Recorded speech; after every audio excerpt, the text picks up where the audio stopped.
Zhuang Fangyi is currently expected to arrive in version 1.2, which would place her banner immediately after Tang Tang and Rossi, and over the past few days, several early skill entries tied to her have appeared in the game files.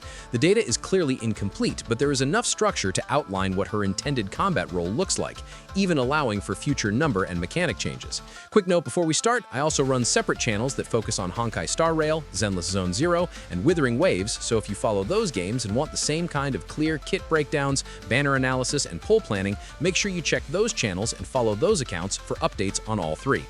From what's visible so far, her basic attack string is a standard 5-hit combo. The important part is what happens when she enters her enhanced state.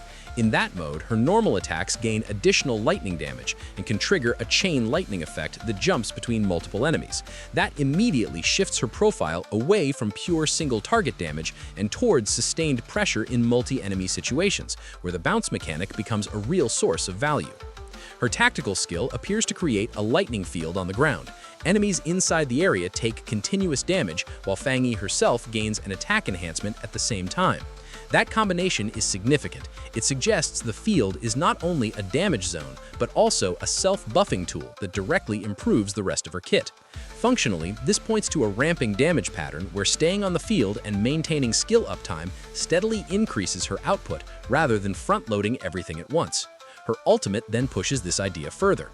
The leaked entries indicate a full transformation or empowered state that sharply increases her burst potential. When you line up the lightning field, the enhanced basic attacks, and the ultimate transformation window, the kit forms a layered damage setup. If executed cleanly, she should be able to convert those overlapping buffs into a very short and very high area damage spike. That kind of stacking amplification is normally reserved for characters designed to act as the team's primary carry, not as a flexible sub-DPS. Taken together, Fangyi is shaping into a lightning main DPS built around timed power windows. She does not look like a constant low-variance damage dealer. She looks like a burst-oriented carry whose performance is defined by how well you align her field, her enhanced state, and her ultimate. This is especially relevant because at the moment, there is still no confirmed 6-star lightning DPS in Endfield. If her kit ships close to what the files suggest, she would effectively become the first true lightning hypercarry and could end up setting the baseline for how lightning teams are structured. That also heavily influences how her teams are likely to be built. She should benefit strongly from allies that can feed energy or reduce cooldowns, since maintaining access to her empowered windows directly determines her damage ceiling. Any unit that can reduce enemy resistance or amplify electromagnetic or lightning-type damage will also scale extremely well with her kit.